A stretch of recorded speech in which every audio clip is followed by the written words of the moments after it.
L'excellence célébrée en Côte d'Ivoire à la veille de la commémoration de l'indépendance de ce pays. 74 personnes physiques et morales ont été primées pour leur mérite. Les détails dans ce journal. Et puis dans cette édition, nous parlerons de bourse. Comment investir dans les valeurs agricoles? Cette question était au centre d'une formation dénommée Bourse Academy, l'école des investisseurs. Les détails tout à l'heure.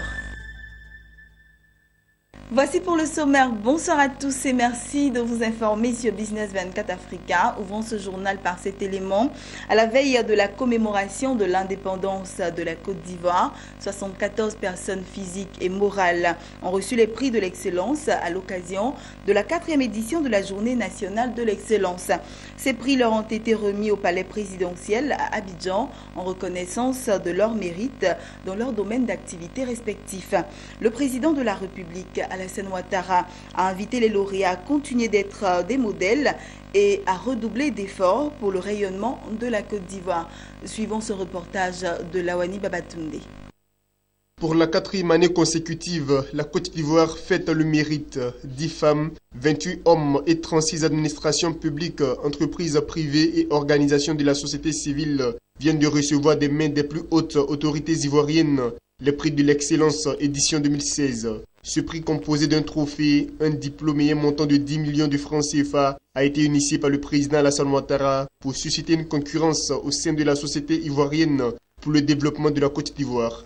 L'organisation de cette cérémonie de remise des prix d'excellence à la veille de la fête de l'indépendance n'est pas fortuite. Elle vise à nous réapproprier les valeurs et les idéaux, tels le travail, l'effort, le mérite, en un mot l'excellence, qui ont permis aux pères fondateurs de notre nation d'accélérer l'histoire de notre pays et de faire de la Côte d'Ivoire cette nation extraordinaire qui nous rassemble tous aujourd'hui. À tous, Alassane Ouattara a exhorté à travailler sans relâche pour être des acteurs de la transformation qualitative de la Côte d'Ivoire. La seule et unique façon pour eux de répondre présent à l'appel du pays, comme indiqué dans l'hymne national. La célébration de l'excellence devant la nation tout entière est donc un appel à voir grand pour notre pays, à nous dépasser et à nous repousser et à repousser nos limites pour réaliser la grande ambition que nous portons pour la Côte d'Ivoire. Depuis 4 ans, ce sont plus de 3,2 milliards de francs CFA qui ont été consacrés aux récompenses des lauréats des Journées nationales de l'excellence, dont plus d'1 milliard de francs CFA pour cette édition 2016. Comme vous venez de le voir, les autorités ivoiriennes ont célébré le mérite au cours de la Journée nationale de l'excellence ce samedi 6 août à Abidjan. Au terme de cette cérémonie, les récipiendaires ont dit leur joie de voir leurs efforts récompensés et s'engagent à continuer sur cette lancée pour contribuer au développement de la Côte d'Ivoire. Écoutons-les. J'ai eu le prix d'excellence dans l'entrepreneuriat féminin que je dédie à toutes les femmes de Côte d'Ivoire, à toutes les femmes entrepreneurs, en leur demandant que le moment est important pour nous de nous mettre ensemble afin de pouvoir développer des entreprises fortes, durables et professionnelles. L'excellence regroupe la qualité, l'innovation, le leadership et la technologie. Donc après avoir reçu ce prix de l'excellence, pour nous c'est un nouveau départ afin de pouvoir satisfaire d'abord la nation ivoirienne, après la nation africaine et puis tout le monde entier. Par rapport à nos plages, par rapport à nos réceptifs hôteliers et restaurateurs, il y a des choses que nous faisons ensemble, que nous allons continuer donc de faire pour faire de Grand Bassam donc une destination touristique par excellence. Notre métier n'est pas très facile. Il faut loger des Ivoiriens qui ont des revenus très modestes. Il y a un déficit chronique de logement, il y a des problèmes de financement, il y a des problèmes de foncier, de fiscalité. Et nous savons que avec tout ce qui se passe autour et l'excellence prônée, nous allons nous battre pour que, aujourd'hui en tout cas, la Côte d'Ivoire puisse loger le maximum. J'ai pour ambition de faire mieux, d'inciter la jeunesse, les jeunes à faire comme moi parce que l'entrepreneuriat aujourd'hui est la seule solution pour sortir notre pays du chômage. Voilà, parlons de bourse à présent. Instruit les acteurs de l'investissement en bourse sur les méthodes et stratégies d'un bon placement en bourse des valeurs agricoles. C'est l'objectif de la session de formation dénommée Bourse Academy, l'école des investisseurs, organisée par le groupe de presse Multiconsult Gestion. Études de cas, diagnostics, opportunités et menaces ont été les grandes lignes abordées au cours de cette formation. C'était ce samedi à Abidjan. Mon désir Nascimento, Odifini. Il faut être en bourse, il faut prendre part aux assemblées générales. Vous allez comprendre qu'est-ce qui amène la CIE. Cas pratiques, diagnostics, opportunités et menaces ont été les grandes lignes de Bourse Academy. À travers cette session de formation, les lanternes sur l'investissement des valeurs agricoles de la Bourse régionale des valeurs mobilières devraient être éclairées. Soyez en bourse pour comprendre un certain nombre de choses. Il faut être en bourse, il faut prendre part aux assemblées générales. Vous allez comprendre qu'est-ce qui amène la CIE à faire un certain nombre de choses. Vous allez comprendre qu'est-ce qui amène Sonatel à faire un certain nombre de choses. Qu'est-ce qui amène Bolloré à faire un certain nombre de choses. Mais les journalistes n'ont pas accès à ces informations-là. Mais si vous êtes actionnaire, le DG de Bolloré est assis, vous êtes assis et vous lui posez toutes les questions, il a obligation de vous répondre.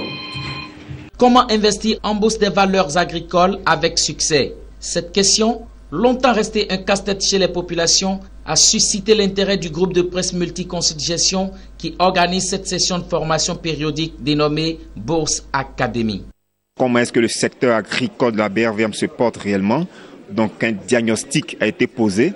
Nous avons donc ressorti tout ce qui est opportunité, tout ce qui est menace, mais nous avons surtout développé un certain nombre de choses, notamment les investisseurs qui veulent gagner effectivement de l'argent en investissant sur les valeurs agricoles de la BRVM doivent effectuer de nouvelles démarches. Okay? On n'investit pas de façon hasardeuse, on investit avec des objectifs au préalable. Et lorsque vous avez des objectifs précis, vous mettez en place votre stratégie d'investissement. Et lorsque vous voulez investir dans les valeurs agricoles de la BRVM, vous êtes obligé de faire attention à un certain nombre de choses, notamment à l'évolution du coût mondial du pétrole, à l'évolution du coût mondial de l'huile de palme. Vous devez également prêter attention à l'évolution des coûts mondiaux du caoutchouc. Vous devez également suivre avec attention l'évolution, par exemple, des cours de certaines devises, notamment la parité euro-dollar. Venus à cette rencontre de partage, voici ce que quelques participants nous ont confié. Je venais pour assister à une formation d'un point de vue général et c'est un peu spécifique. Ça m'a permis de comprendre déjà un peu comment fonctionne dans sa globalité la bourse et c'est un peu spécifique en ce sens que ça me permettra à moi-même d'investir. Certainement très jeune, mais d'investir parce que c'est en ce genre de truc qu'on apprend à faire, à grandir, à apprendre à investir. C'est bénéfique pour moi. On avait l'habitude d'être un peu effrayé quand on nous parle de la bourse. Et aujourd'hui, ça nous permet de savoir qu'il faut avoir des objectifs pour entrer en bourse. Il faut mettre en place une stratégie, comprendre le fonctionnement et connaître les entreprises dans lesquelles on veut investir à la bourse. Malgré ces renforcements en capacité et en analyse financière, il est recommandé aux investisseurs à avoir du flair afin d'anticiper tous les phénomènes capables d'impacter les entreprises cotées en bourse. Voilà, poursuivons ce journal avec ces informations en bref et en images. Le gouvernement ivoirien a donné son accord à un vaste programme de développement routier, donc au global de 3 760 milliards de francs CFA. Il s'agit du programme national du développement routier 2016 à 2025. Le volet le plus important de ce programme est celui relatif au renforcement et à la réhabilitation de 3 916 km de routes bitumées interurbains. Son coût s'élève à 1246 milliards de francs CFA et sa mise en œuvre est prévue entre 2017 et 2020. Cet ambitieux plan prévoit également la construction du 5e pont d'Abidjan reliant les communes de Yopougon et d'Adjamé pour un coût de 200 milliards de francs CFA. Les travaux sont prévus pour être réalisés entre 2016 et 2019. Terminons avec cet élément. Le Trésor public ivoirien a émis en début de semaine un emprunt obligataire de 150 milliards de francs CFA sous forme d'obligations islamiques. Il s'agit du deuxième sukuk émis par la Côte Côte d'Ivoire après celui lancé le 23 novembre 2015 sur la Bourse régionale des valeurs mobilières. Cette nouvelle opération d'une maturité de 7 ans s'inscrit dans le programme d'émission de Sukuk de 300 milliards de francs CFA entre 2015 et 2020. Cet emprunt, dont la période de souscription s'élève du 1er au 31 août, permettra au gouvernement ivoirien de poursuivre les investissements et d'apurer certaines des dettes de l'État.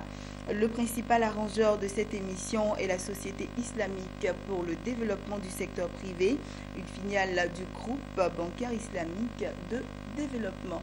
Voilà, c'est ici que nous refermons ce journal. C'était le journal de la rédaction. Excellente suite de programmes sur notre chaîne de télévision, bien évidemment.